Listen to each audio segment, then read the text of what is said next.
Assalamu alaikum students, how are you all? I hope you are all fine, safe and sound. My name is Sidra Jameel and I'm here with the new topic from chapter number 5, that is comparison between mitosis and meiosis. You can say this is the sum up of your chapter. Clear? यानी किस तरह से mitosis जो है वो meiosis से different है, किस तरह से ये दोनों सेल डिविजन्स आपस में डिफरेंट है. जब तक ये नहीं पता होगा तब तक आपके ये सारे चेंजेस और सारे प्रोसेसेस और सारी फेजेस जो हैं वो मिक्सअप होती रहेंगी. ठीक है, जब तक आप इन दोनों प्रोसेसेस को एक पेज पे ना ले आओ कि इसमें ये हो रहा है, इसमें ये नहीं हो रहा. ठीक है, जब तक ये बातें नहीं पता होंगी तब तक ये दोनों सेल डिविजन्स जो हैं वो कंफ्यूज करती रहती हैं. क्लियर? सो बिकॉज दोनों हैं तो बेसिकली सेल डिविजन्स ना, दोनों में सेल डिवाइड हो रहा है.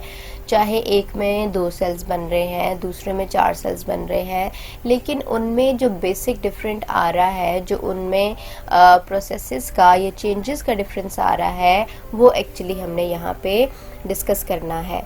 ठीक है, तो यहाँ पे हम कहते हैं जब स्टार्ट होता है तो इंटरफेस जो है वो दोनों में सेम होती है. यानी एक सिंपल सेल है ना, तो सेल जैसे ही प्रोड्यूस होता है वो आपको पता है इंटरफेज में चला जाता है. सो इंटरफेज के बाद जैसे ही वो एम फेज में जंप करता है, सो एम फेज में वो माइटोसिस में जाएगा या मियोसिस में जाएगा. It depends upon the type of the cell. आपको पता है 2 तरह के सेल्स होते हैं, somatic cell and germline cell. तो इन दोनों की टाइप्स पे डिपेंड करेगा कि वो किस डिवीजन को जो है वो फॉलो करेंगे. ठीक है, तो सोमैटिक सेल्स अगर होंगे तो ऑब्वियसली वो माइटोसिस करेंगे. सोमैटिक सेल्स आपके बॉडी सेल्स होते हैं, जो मैंने आपको पहले भी बताया हुआ है कि अगर आपके ब्लड सेल्स हैं, बोन सेल्स हैं, मसल सेल्स हैं, स्किन सेल्स हैं, all of these are your somatic cell और इनमें माइटोसिस होती है. और अगर जर्मलाइन सेल्स हैं, ठीक है, जिसको हम गैमीट सेल्स भी कहते हैं कि ये बनाते हैं नेक्स्ट जनरेशन को प्रोड्यूस कराने के लिए. सो अगर जर्मलाइन सेल्स हैं तो उसमें मियोसिस होगी. ठीक है, सो बेसिकली हमने देखना ये है कि किस तरह से ये दोनों डिविजन्स डिफरेंट हैं. सो पहली बात जो आप लोगों ने ज़हन में रखनी है वो ये कि माइटोसिस की तो एक ही फेज़ होती है, लेकिन मियोसिस चूँकि एक सेंसिटिव प्रोसेस है और उसने 4 हैप्लॉइड सेल्स बनाने होते हैं, इसलिए हमने इसको 2 मेजर डिविजन्स में डिवाइड किया होता है, यानी मियोसिस 1 एंड मियोसिस 2. अब इंटरेस्टिंग बात यहाँ पे ये है कि माइटोसिस और meiosis 2 that are just similar to each other. ठीक है, ये दोनों सेम होते हैं, इसलिए इनको कंपेयर करने की ज़रूरत भी नहीं है. सो हम लेके आएंगे कंपैरिजन में मियोसिस 1 को. ठीक है, माइटोसिस का डिफरेंस देखेंगे मियोसिस 1 के साथ. सो 1 बाय 1 हमने इसकी फेजेस को डिस्कस करना है. जैसे प्रोफेज किस तरह से प्रोफेज 1 से डिफरेंट है, सो मेटाफेज और मेटाफेज 1 में क्या डिफरेंस है.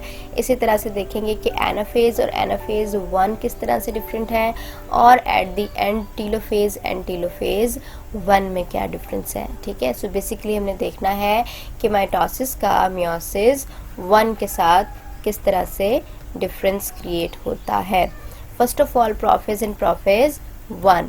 सो डिटेल में जाने से पहले आप ज़रा इस डायग्राम पे गौर कर लें, क्योंकि इस चैप्टर 5 में मैं हमेशा ये कहती हूँ बेटा कि जो आपके पास क्रोमोसोम्स हैं या आपके पास जो इसकी डायग्राम्स हैं, ठीक है, अगर आप इस डायग्राम्स को समझ लो तो आपको डिटेल में जाने की ज़रूरत नहीं पड़ती. यानी कॉन्सेप्ट आपका क्लियर हो जाता है, आपको लाइनें पढ़ने की ज़रूरत नहीं पड़ती. ठीक है, आप खुद एक राइटर बन जाते हो अगर आपको डायग्राम समझ आ जाए. सो यहाँ पे प्रोफेज लेफ़्ट साइड पे शो हो रही है और प्रोफेज 1 जो है वो राइट साइड पे है. सो यहाँ पे जो प्रोफेज है वो आपको शो कर रही है कि क्रोमोसोम्स जो हैं वो है तो 4 ही. ठीक है, यहाँ पे भी 4 क्रोमोसोम है, यहाँ पे भी 4 क्रोमोसोम है, लेकिन यहाँ पे जो है वो सिंगल क्रोमोसोम है. ठीक है, यहाँ पे ये दोनों जो है वो चारों क्रोमोसोम पेयर की फॉर्म में आ गए हैं. सो यही इनका बेसिक डिफरेंस है कि इसमें पेयरिंग नहीं होती और इसमें पेयरिंग होती है. इसके पेयरिंग के बाद क्या असरात होते हैं वो अब हम देखते हैं. प्रोफेज 1 में सबसे पहले तो सिंगल क्रोमोसोम मौजूद है, ठीक है। देयर इज़ नो पेयरिंग और साइनेप्सिस, ठीक है। आपको पता है, मैंने आपको बताया था प्रोफेज 1 में साइनेप्सिस का एक प्रोसेस होता है जिसमें कि वो लाइन अप हो जाते हैं एक दूसरे के साथ, ठीक है, अलॉन्ग द लेंथ वाइज। लेकिन यहाँ पे जब पेयरिंग नहीं होगी तो कोई भी क्रॉसिंग ओवर नहीं होगी, यानी उनके सेगमेंट्स जो है वो एक्सचेंज नहीं होंगे। अगर क्रॉसिंग ओवर नहीं होगी तो obviously there is no recombination, ठीक है। जिस तरह के क्रोमोसोम थे उसी तरह के क्रोमोसोम जो है वो प्रोफेज 1 के बाद भी होंगे। लेकिन प्रोफेज 1 में जो है वो होमोलोगस क्रोमोसोम एक दूसरे के पास आ जाते हैं। होमोलोगस का मतलब जो सेम क्रोमोसोम्स होते हैं, ठीक है। देन उसके बाद उनमें पेयरिंग हो जाती है by the process of synapsis, ठीक है। लाइनअप हो जाते हैं अलोंग देयर लेंथ और इस प्रोसेस को कहते हैं साइनेप्सिस। साइनेप्सिस होने के बाद चूँकि वो एक पॉइंट पे एक दूसरे के साथ जुड़े हुए होते हैं जिसको क्याज़मेटा कहते हैं, और वो क्याज़मेटा जो है वो उन सेगमेंट्स का एक्सचेंज कर लेता है। यानी अगर मैं क्रोमोसोम के अकॉर्डिंग बात करूं तो पिंक क्रोमोसोम का एक सेगमेंट ब्लू के पास चला जाएगा और ब्लू का एक सेगमेंट पिंक के पास आ जाएगा। This process is called crossing over and this is the main process of meiosis 1, ठीक है। सो इसमें क्रॉसिंग ओवर होती है जैसे ही तो रिकॉम्बिनेशन हो जाती है, यानी क्रोमोसोम का सीक्वेंस वैसा नहीं रहता ना जैसा पहले था। So this process is called recombination. अब ये रिकॉम्बिनेशन जो है इसकी वजह से जो डॉटर सेल्स बनेंगे क्या वो पेरेंट सेल जैसे होंगे? No, and that process is called variation, ठीक है। सो ऐसी कोई भी बात प्रोफेज में नहीं होती जो कि प्रोफेज 1 में हो रही है, और यही दोनों फेजेस जो है वो आपस में सबसे ज़्यादा डिफरेंट मानी जाती हैं, ठीक है, और यही डिफरेंस पैदा करती हैं। यहाँ पे डिफरेंस होगा तो ही नेक्स्ट जो आपकी फेजेस हैं वो आपस में डिफरेंट होंगी, क्लियर। उसके बाद है हमारे पास metaphase and metaphase 1। So first of all we will discuss this diagram. Metaphase में आपको नज़र आ रहा है कि एक सिंगल क्रोमोसोम है जो कि लाइन अप हो रहा है, ठीक है। बनानी तो मेटाफेज प्लेट ही है, दोनों का पर्पस तो सेम है कि मेटाफेज प्लेट बनेगी इक्वेटर पे, और यहाँ पे जो डिफरेंस आएगा वो आएगा क्रोमोसोम्स का, ठीक है, क्रोमोसोम के नंबर का। मेटाफेज में एक एक क्रोमोसोम लाइन अप हुआ है और मेटाफेज 1 में होमोलोगस पेयर लाइन अप हुआ है, ठीक है। सो यही बात हमने डिटेल में कहनी है कि single chromosome form metaphase plate और मेटाफेज 1 में a pair of homologous chromosome align to form a metaphase plate, clear. Then उसके बाद है हमारे पास एनाफेज एंड एनाफेज 1। सो इसकी डायग्राम भी खुद मुंह से बोल रही है कि एनाफेज में सिंगल क्रोमेटिड्स जो हैं वो सेपरेट हुए हैं, और एनाफेज 1 में जो है वो एक पूरे का पूरा क्रोमोसोम सेपरेट होके ऑपोजिट पोल पे जा रहा है, ठीक है। ये इसका बेसिक डिफरेंस है।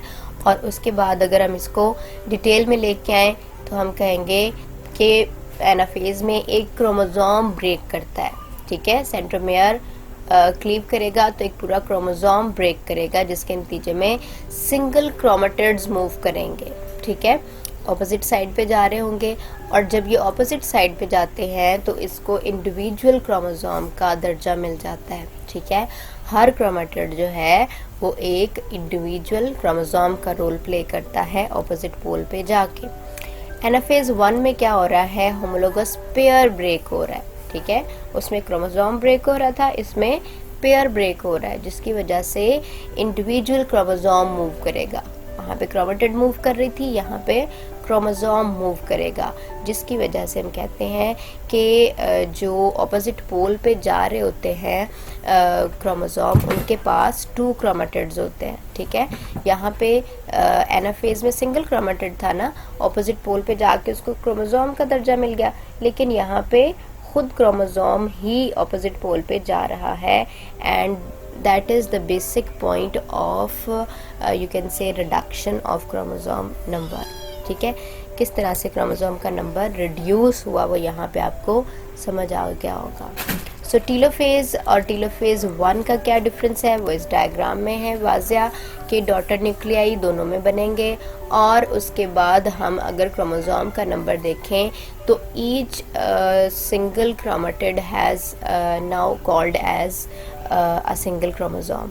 तो अगर आप नंबर काउंट कर लो तो यहाँ पे चूँकि आपको क्रोमेटिड्स 4 नज़र आ रहे हैं, तो 1 2 3 4 क्रोमोसोम्स हैं और यहाँ पे सिर्फ 1 और 2 क्रोमोसोम है। सो यहाँ पे आपको ये दोनों डायग्राम्स जो हैं वो खुद मुंह से बोल रही हैं कि जो टीलोफेज है उसमें क्रोमोसोम का नंबर सेम रहा as the parent cell has, और इसमें जो है वो क्रोमोसोम का नंबर रिड्यूस हो गया। That's why meiosis 1 is also called reduction division.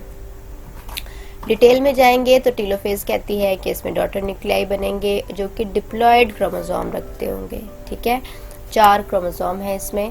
या आप कह सकते हैं कि अगर हम लोग बात करें कि जितने पेरेंट सेल में क्रोमोसोम थे उतने ही यहाँ डॉटर सेल में क्रोमोसोम मौजूद हैं डिप्लॉयड नंबर के साथ। और उसके बाद each chromosome has single chromatids. ठीक है, यानी मैंने आपसे कहा था अभी कि ये जो सिंगल क्रोमेटिड है ये एक क्रोमोसोम का दर्जा रखती हैं। ठीक है, इसलिए हम कहेंगे कि ये डिप्लॉयड नंबर है। टीलोफेज 1 में क्या होगा, डॉटर न्यूक्लियाई तो ऑब्वियसली बनेंगे लेकिन हैप्लॉयड क्रोमोसोम नंबर के साथ। ठीक है, इसमें 2 क्रोमोसोम आपको नज़र आ रहे हैं, जिसका मतलब ये है कि ये 1n में कन्वर्ट हो गया है, इसमें क्रोमोसोम का नंबर रिड्यूस हो गया है। और यहाँ पे ईच क्रोमोसोम हैज़ 2 क्रोमेटिड्स। ठीक है, वहाँ पे एक क्रोमेटिड पूरा क्रोमोसोम है और यहाँ पे एक क्रोमोसोम के पास 2 क्रोमेटिड्स हैं, जो कि आपको डायग्राम ज़्यादा अच्छे से बता रही है। ठीक है, this is all about the comparison of mitosis and meiosis. अपना ख्याल रखिएगा। अल्लाह हाफ़िज़।